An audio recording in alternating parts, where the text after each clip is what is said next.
जय जिनेन्द्र। आज जैसा कि पूज्य गुरुदेव श्री का 131वीं जन्म जयंती उपकार दिवस का दिन है।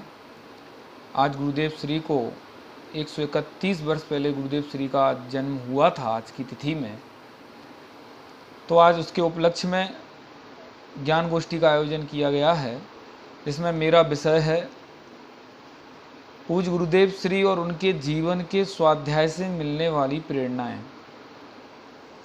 इस विषय को मैंने दो भागों में विभाजित करके खोलने का प्रयास किया है। वैसे पूज्य गुरुदेव श्री के पूरे जीवन का वृत्तांत आदरणीय भाई साहब श्री सुमत प्रकाश जी के प्रवचनों में पूर्ण रूप से खुला हुआ है। उनके जीवन से क्या शिक्षाएं मिली, उनका जीवन कैसा रहा, कितने संघर्षों से भरा रहा, यदि अपन को ये सुनना है तो आदरणीय भाई साहब के प्रवचनों का लाभ लेना चाहिए। मेरा विषय जो है पूज्य गुरुदेव श्री और उनके जीवन के स्वाध्याय से मिलने वाली प्रेरणाएं। तो मैंने इस विषय को दो भागों में विभाजित किया है। सबसे पहले पूज्य गुरुदेव श्री के जीवन से हमें क्या प्रेरणाएं मिलती हैं।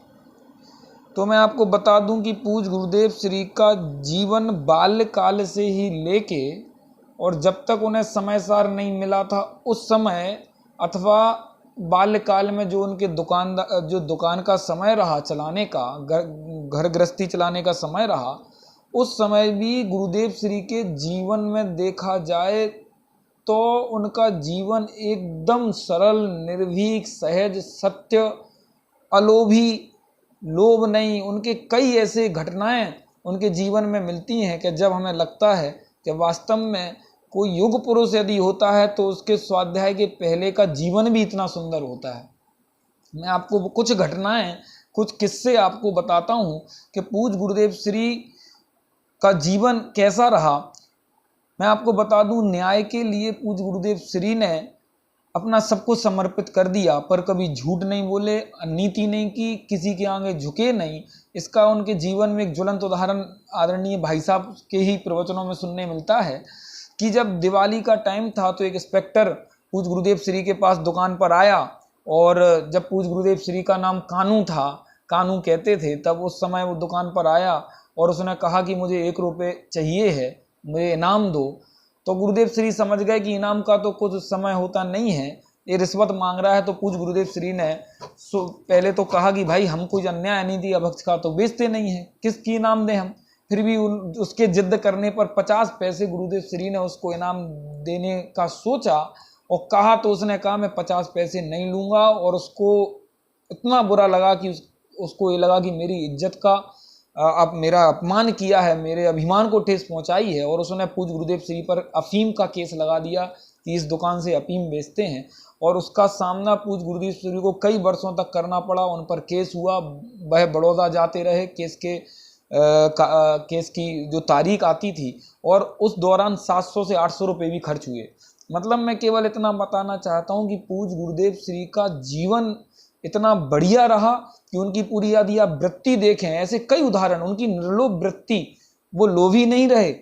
मतलब जब वह मुंबई माल भरने के लिए कई बार जाते थे तो एक बार जहाँ से वो जिस सेठ के यहाँ से माल लेते थे तो सेठ के आदमी ने उनके माल में एक पेटी 50 रुपये की सामान की ज़्यादा रख दी, और बाद में धीरे से आके बोला कि मुझे आप 1 रुपये दे दीजिए और मैंने आपके सामान में एक पेटी 50 रुपये की ज़्यादा रखी है।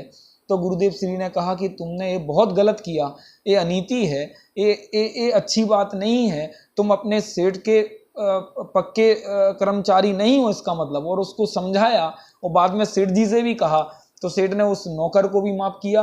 पर एक गजब बात है, वो 50 रुपये आज की समय में 30-40 हज़ार रुपये से कम नहीं है। और उस समय भी उनके उस समय की वृत्ति, जब समय सार उनके हाथ में नहीं था, केवल वो एक गृहस्थ थे, तो उस समय की वृत्ति भी उनके 5 पापों से मुक्त थी।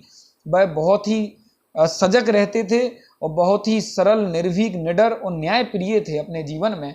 एक पक्ष तो उनका ये आता है। दूसरा पक्ष पर हम विचार करें तो पूज्य गुरुदेव श्री को जब समय सार मिला, सन 1922 विक्रम संवत 1922 में पूज्य गुरुदेव श्री को समय सार मिला। इसके पहले समय सार छप चुका था, श्रीमद राजचंद जी के जो आश्रम से, वहाँ से समय सार प्रकाशित हो चुका था। कई विद्वानों को, गणेश प्रसाद जी बर्नीस आदि विद्वानों को समय सार मिला था, पर यदि मैं ये कहूँ कि समय सार का जन्म पूज्य गुरुदेव श्री के जन्म होने पर ही हुआ है तो इसमें कोई अतिशयोक्ति नहीं होगी, क्योंकि समय सार को यदि घर घर तक किसी ने पहुंचाया है तो उसका पूरा श्रेय पूज्य गुरुदेव श्री को जाता है। यदि पूज्य गुरुदेव श्री इस समय सार को नहीं समझाते तो मैं नहीं समझता कि आज समय सार घर घर में रखा होता, घर घर में तत्व चर्चाएं होती, घर घर में समय सार विषय का मुद्दा बना हुआ होता। ये बहुत बड़ी बात है। पूज्य गुरुदेव श्री के स्वाध्याय से सबसे बड़ी बात उस समय, उस तत्कालीन परिस्थिति में जब पूज्य गुरुदेव श्री थे, उसके पहले पाप को तो पाप माना जाता था पर पुण्य को कभी पाप नहीं माना जाता था, पुण्य को कोई कर्म का उदय नहीं माना जाता था। पर पूज्य गुरुदेव श्री ने जब समय सार पढ़ा और जब उन्होंने उस समय सार पर 19 बार स्वाध्याय किया, तब कई बार इस बात पर प्रहार किया कि पाप भी कर्म का उदय है, पुण्य भी कर्म का उदय है और दोनों ही मोक्ष मार्ग में बाधक हैं। तब लोगों को यह लगा कि ये कैसा वक्तव्य है कि पुण्य भी बाधक है मोक्ष मार्ग में।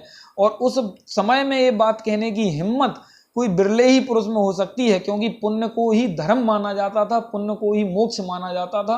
पर उस समय पुण्य पर गुरुदेव श्री ने जो प्रहार किया वो मेरे ख्याल से उस समय किसी ने भी ऐसा प्रहार नहीं किया।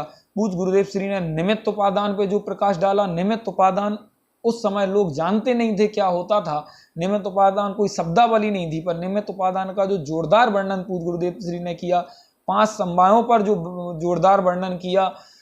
गुरुदेव श्री के प्रवचनों में आपने हर टाइम ये सुना होगा कि सभी आत्माएं बराबर हैं, तुम भगवान आत्मा हो। दूसरा, पूज्य गुरुदेव श्री के प्रवचनों में एक प्रवचन में कई बार ये आता है कि स्त्री, धन, पुत्र ये सबको साथ में नहीं जाएगा, ये मिथ्यात्व है। ऐसी ताकत यदि किसी में थी तो उस समय मात्र पूज्य गुरुदेव श्री का ऐसा पुण्य का प्रताप था कि वो सत्यवाद को सत्य कहते थे और कोई विद्रोह ज्यादा नहीं होता था। लोग सुनते थे, समझते थे और जुड़ते थे। पूज्य गुरुदेव श्री के जीवन में ऐसे कई वृतांत रहे हैं। पूज्य गुरुदेव श्री जब कोई उस पर चलता था, घास पर, हरी घास पर, तो पूज्य गुरुदेव श्री कहते थे अनंत काल के माँ बाप हैं तेरे। तो पूज्य गुरुदेव श्री की जीवन वृतांत पर देखा जाए तो उनका जीवन वृतांत बहुत ही सही रहा। उनके स्वाध्याय का जो उन्होंने अपने जीवन में उतारा वो बहुत सही रहा। और मैं मानता हूँ कि यदि पूज्य गुरुदेव श्री नहीं होते तो आज इस समय सार नहीं होता। आज जो व्यक्ति के सोच में दृष्टि का विषय कह लो, आज प्रमत्त नहीं, अप्रमत्त नहीं, बस एक गायक भाव हूँ, मतलब ऐसी जो बात यदि जो सुनने मिली है वो पूज्य गुरुदेव श्री से ही मिली है। पूज्य गुरुदेव श्री ना होते तो मैं नहीं समझता हूँ कि ये समय सार आज ये पूरे विश्व का घर घर में होता। ये पूज्य गुरुदेव श्री की ही देन है। इस कार्यक्रम के संचालनकर्ता पंडित संकित कुमार जी शास्त्री और इस कार्यक्रम के अध्यक्ष श्री महिपाल जी गायक बांसवाड़ा, मुख्य अतिथि रजनी भाई जी दोषी, विशिष्ट अतिथि पंडित सुनील कुमार जी जैनापुरे और इस पूरे शिविर के संचालनकर्ता भाई दीपक शास्त्री ध्रुव, इन सभी का मैं बहुत बहुत आभार करना चाहूँगा कि आज पूज्य गुरुदेव श्री की 131वीं जन्म जयंती के उपलक्ष्य में इतनी सुंदर ज्ञान गोष्ठी का आयोजन किया और उसमें भी मुझे कुछ समय दिया, उसके लिए बहुत बहुत धन्यवाद। जय जिनेंद्र।